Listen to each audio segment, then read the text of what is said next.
సంతానలేమితో బాధపడుతున్నారా? 899 రూపాయలకే fertility assessment package. వివరాలకి సంప్రదించండి.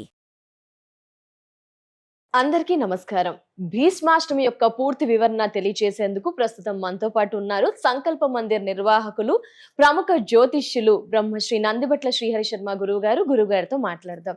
గురుగారు నమస్కారం. గురుగారు, వాగర్థావివ సంపృక్తౌ వాగర్థ ప్రతిపత్తయే జగతః పితరౌ వందే పార్వతీ పరమేశ్వరౌ. ఆదిత్యాయ చ సోమాయ మంగళాయ బుధాయ చ గురుశుక్ర శనిభ్యశ్చ రాహవే కేతవే నమః.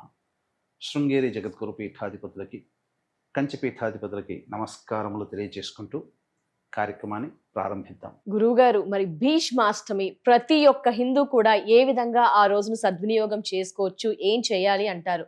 అందులో ముఖ్యంగా చాలా మంది సంతానం లేని వారు ఉంటారు, పెళ్లి కాని వారు కూడా సఫర్ అవుతూ ఉన్నారు. గురుగారు, వారు ఏమైనా ఆ రోజును ఉపయోగించుకోవచ్చా? ఏం పద్ధతులు, నియమాలు పాటించాలి?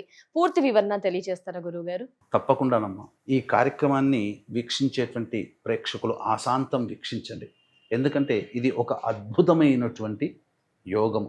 చాలామంది అమ్మ ఈ రోజుల్లో సంతానం లేక ఇబ్బంది పడుతున్నారు. గురుగారు, అసలు వివాహం కాక ఇబ్బంది పడుతున్నారు. పేరెంట్స్ వాళ్ళు ఇద్దరు సఫర్ అవుతారు. దాంపత్య సమస్యలు ఇవన్నీ కూడాను తొలగిపోవాలి అని అంటే ఈ భీష్మాష్టమి రోజున పైసా ఖర్చు లేనటువంటి చిన్న పరిహారం మనం భక్తితో, విశ్వాసముతో, నమ్మకంతో చేసినట్లయితే తప్పకుండా వారి యొక్క కోరిక నెరవేరుతుంది. భీష్మ పితామహుడు మనమందరం కూడా ఎంతో గర్వించదగ్గ, అలాగే ఎంతో కృతజ్ఞతా భావముతో ఉండవలసినటువంటిది ఆ భీష్ముని స్మరించుకున్నప్పుడు. ఎందుకంటేనమ్మా, తండ్రికి ఇచ్చినటువంటి మాటకి కట్టుబడి ఉండి ఆ జన్మ బ్రహ్మచర్య వ్రతాన్ని ఆచరించి విష్ణుయందు పరాభక్తి తత్పరుడై ఉండి విష్ణు అవతార స్వరూపుడైనటువంటి శ్రీకృష్ణుల వారి సమక్షంలో ఇచ్ఛామరణాన్ని ఉపయోగించుకొని ఈ సంక్రాంతి అనగా ఉత్తరాయణ పుణ్యకాలం ప్రవేశించిన తర్వాత శుభమైనటువంటి మాఘమాసములో శుక్లపక్షములో అష్టమి తిథి రోజున ప్రాణము విడిచినటువంటిది. అంత గొప్ప యోగి అని చెప్పవచ్చు. అసలు మనకు చెప్పాలి అని అంటే ఈ రోజున ఏ సమస్య వచ్చినా తులసి చెట్టు దగ్గర కూర్చొని ఆవునేతో దీపారాధన చేసి విష్ణు సహస్రనామ పారాయణం చేస్తున్నాము అని అంటే అది ఆయన పెట్టిన భిక్ష. వీక్షించేటువంటి సుమన్ టీవీ ప్రేక్షకుల్లో విష్ణు అష్టోత్తరము, విష్ణు సహస్రనామము పారాయణం చేసి ఉంటారు కదా. మీకు గురుదక్షిణగా ఆ యొక్క విష్ణు సహస్రనామాన్ని అందించినటువంటి వాడు భీష్మ పితామహుల వారు. కాబట్టి ఈ రోజున ఎవరైతే విష్ణు సహస్రనామ పారాయణం చేస్తారో, ఎవరైనా చేస్తే చాలా విశేషము. విష్ణు సహస్రనామ పారాయణం చేసే వాళ్ళందరూ కూడా విధిగా గురుదక్షిణగా ఈ రోజున భీష్మ పితామహుల వారికి అర్ఘ్యం ఇవ్వాలి. ఏ విధంగా? అర్ఘ్యం అనేటువంటిది ఇవ్వాలి. సంతానం లేని వాళ్ళకి సంతానం కలుగుతుంది, అలాగే వివాహం కాని వాళ్ళకి వివాహం కలుగుతుంది, అలాగే దాంపత్య సమస్యలు ఉన్న వాళ్ళు దాంపత్య సమస్యలు తొలగిపోతాయి. ముఖ్యంగా ఈ యొక్క భీష్మ పితామహుడికి ఈ భీష్మాష్టమి 26వ తారీఖు రోజున, రథసప్తమి మరునాడు, జనవరి 26 ఎలాగో హాలిడే ఉంటుంది. మగవాళ్ళందరికీ కూడా ఆఫీస్ ఏమీ ఉండదు. కాబట్టి ఇది మగవాళ్ళు మాత్రమే చేసేటువంటిది, ఆడవాళ్ళు చేయకూడదు. ఆడవాళ్ళు ఈ రోజున తర్పణం మొదలకూడదు. కాబట్టి చక్కగా ఈ సంబంధించినటువంటి తర్పణాన్ని మనం విధి విధానముగా ఆచరించి చెయ్యాలి. మధ్యాహ్నం అనగా పొద్దున్నే స్నానం ఆచరించి, ఎలాగో రథసప్తమి రోజున చక్కగా వ్రతాన్ని ఆచరించి శరీరాన్ని, మనస్సుని, ఆత్మని శుద్ధి చేసుకుంటాం. చేసుకున్న తర్వాత వచ్చేటువంటి భీష్మాష్టమి రోజున ఎవరైతే నియమనిష్టలతో తర్పణాన్ని వదులుతారో భీష్ముడి కోసం, వాళ్ళకి అమోఘమైనటువంటి పాపములన్నీ కూడాను నాశనమైపోయి పుణ్యం లభిస్తుంది. ఎవరైతే భీష్ముడికి తర్పణం వదలరో, ఎందుకంటే ఆయన పెట్టిన భిక్షే విష్ణు సహస్రనామ పారాయణం, అది చదువుతూ మనం ఆ ఫలితాన్ని పొందుతున్నామంటే ఆయన వల్ల. కనీసం ఈ ఒక్క రోజున ఆయనకి సమర్పించకపోతే మనము ఈ యొక్క సంవత్సరం అంతా కూడాను పాప వలయంలో చిక్కుకొని ఉంటాం, బాధపడుతూ ఉంటాం చేయకపోతే గనక. కాబట్టి ఆయన ఏమీ అడగలేదు, కానీ ఆయన తరపున మనం, ఎందుకనంటే ఆయనకు పిల్లలు లేరు, ఆయన తదనంతరమే మనమందరం కూడా వారసులం, మన వల్ల మనందరం కూడా. కాబట్టి తాత అని పిలుచుకుంటాం భీష్ముడిని. కాబట్టి అంతటి వాడికి మనం ఈ రోజున ఖచ్చితంగా అర్ఘ్యం ఇవ్వాలి. తల్లిదండ్రులు లేని వాళ్ళు ఎలాగో అర్ఘ్యమిస్తారు మగవాళ్ళు.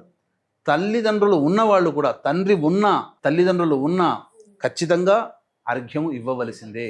మగవారు కాబట్టి సంకల్పం చేసుకొని మమ ఉపాత్త అంటే సంకల్పం చేసుకొని యజ్ఞోపవీతం ఉన్నటువంటి వాళ్ళైతే మమ ఉపాత్త సమస్త ధృతక్షేద్వారా అని చెప్పి ఆఖరణ భీష్మాష్టమి పర్వదిన పుణ్యకాల సమయే భీష్మ తర్పణం కరిష్యే అని చెప్పి నీళ్లు వదలాలి. లేదు మాకు అవన్నీ తెలియండి అని అంటే ఒకసారి అంటే ఇది ఎక్కడ కూడా ఇంట్లో మాత్రం వదలకూడదమ్మా. ఇంటి బయట చక్కగా ఏదైనా ఒక ప్లేస్, శుభ్రమైనటువంటి ప్లేస్ని చూసుకొని అప్పుడు మధ్యాహ్నం 12 గంటలకి ఆ యొక్క సూర్యుడు భగవాన్ని నమస్కారం చేసుకొని అలాగే భీష్ముడిని మనస్సులో ధ్యానం చేసుకొని నీ యొక్క వారసుడిగా నేను ఇస్తున్నానయ్యా అని సంతోషముగా ఈ యొక్క సంబంధించినటువంటి తర్పణాన్ని వదలాలి. మొదలు తర్పణం వదిలి తరువాత అర్ఘ్యం వదలాలి. అర్ఘ్యం 3 సార్లు, తర్పణం 3 సార్లు కూడా వదలాలి. తండ్రి ఉన్నవాళ్ళు అయితే అప్పుడు యజ్ఞోపవీతం కనుక ఉంటే యజ్ఞోపవీతాన్ని ఎడమ చేతికి 3 సార్లు చుట్టుకొని తర్పణం వదలాలి. కాబట్టి ధర్మశాస్త్రాన్ని అనుసరించి యముడికి భీష్ముడికి తర్పణము తల్లిదండ్రులు ఉన్నవాళ్ళు కూడా చేయవచ్చు, అందులో ఏమాత్రము సందేహం లేదు. ఇక వీక్షించేటువంటి ప్రేక్షకులు కూడా ఈ తర్పణం గురించి మనం తెలియచేద్దామమ్మా. వీక్షించేటువంటి ప్రేక్షకులు కూడా మీ జాతకరీత్యా కలుగు అన్ని రకాల సమస్యలు అనగా విద్య, వివాహ, ఉద్యోగ, దాంపత్య, అనారోగ్య సమస్యల నివారణకి మహిమాన్విత సుప్రసిద్ధ శ్రీశైల క్షేత్రములో ఫిబ్రవరి 1వ తారీఖు రోజున రాత్రి నిశి సమయంలో అన్ని రకాల సమస్యల నివారణకి పుష్యార్క యోగం అనగా పుష్యమీ నక్షత్రము ఆదివారము కలిసినటువంటి గొప్పదైన పుష్యార్క యోగంలో ఈ సంబంధించినటువంటి దశమహావిద్యలలో భాగంగా ప్రత్యంగిర, బగలాముఖి, రాజశ్యామల, వారాహి, ధూమవతి హోమాదులతో పాటుగా మేష, మిథున, కర్కాటక, సింహ, కన్య, వృశ్చిక, ధనస్సు, కుంభమీన రాశుల్లో జన్మించిన వారికి శనీశ్వర హోమము, మృత్యుంజయ హోమము, సుదర్శన హోమము లాంటివి జరిపించి ఆ పుష్యార్క యోగములో శక్తిపాతము చేసినటువంటి కరుంగలిమాల ఇది అద్భుతం అండి. ఇట్లాంటి సమయం మళ్ళీ రాదు. కాబట్టి సామాన్య మానవుడు కూడా తీసుకునే విధంగా రూపకల్పన చేయడం జరిగింది. శక్తిపాతం చేసిన కరుంగలిమాల మీకు ఇవ్వడం జరుగుతుంది. కాబట్టి అవకాశం ఉన్న వాళ్ళు ఈ కార్యక్రమం తదనంతరం కాంటాక్ట్ చేసి మీ గోత్రనామాదులు నమోదు చేసుకోవచ్చు.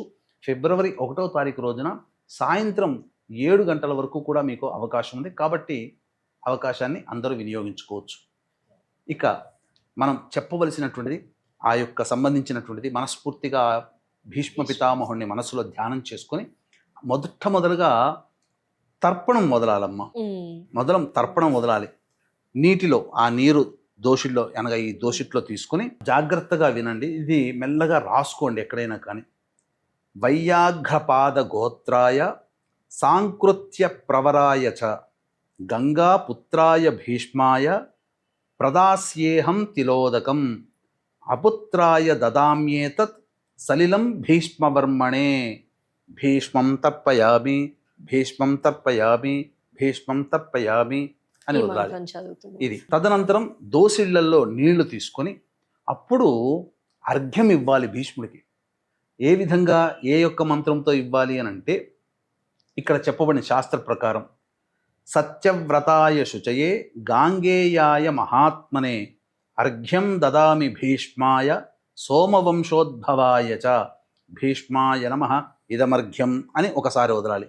మళ్ళీ భీష్మాయ నమః ఇదమర్ఘ్యం అని 2 సార్లు వదలాలి. భీష్మాయ నమః ఇదమర్ఘ్యం అని 3 సార్లు వదలాలి.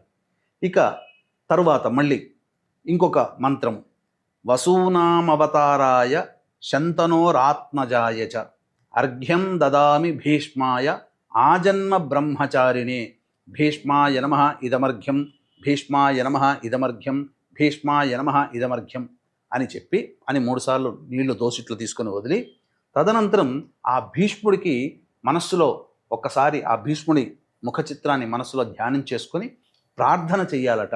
భీష్మః శాంతనవో వీరః సత్యవాదీ జితేంద్రియః అభిరద్భిరవాప్నోతు పుత్రపౌత్రోచితాః క్రియాః అని శ్లోకముతో భీష్ముడికి నమస్కారం చేసుకోవాలి. ఈ విధంగా భీష్మాష్టమి రోజున ఎవరైతే చేస్తారో భీష్ముడి యొక్క అనుగ్రహం వల్ల సంతానం కలుగుతుంది. గుర్తుపెట్టుకోండి, సంతానమే కలుగుతుందన్నాడు. కానీ సంతానం కలగడానికి కారణం వివాహం కావాలి. వివాహమే తీరుతుంది. అలాగే సంతానం కలగాలంటే దాంపత్యం బాగుండాలి కదా. కాబట్టి దాంపత్య సమస్యలు తొలగిపోతాయి. ఆఖరణ సంతానం కలుగుతుంది. ఇది ఇందులో ఉన్నటువంటి అర్థం అమ్మా. తప్పకుండా గురుగారు, భీష్మాష్టమి యొక్క పూర్తి వివరణ, విశిష్టత మా వ్యూయర్స్ కి చాలా చక్కగా తెలియజేశారు. ఆ రోజు పాటించాల్సిన పద్ధతులు కూడా క్లుప్తంగా వివరించినందుకు చాలా చాలా ధన్యవాదాలు గురువు గారు. నమస్కారం. సర్వం శ్రీ ఉమామహేశ్వర పరబ్రహ్మార్పణమస్తు.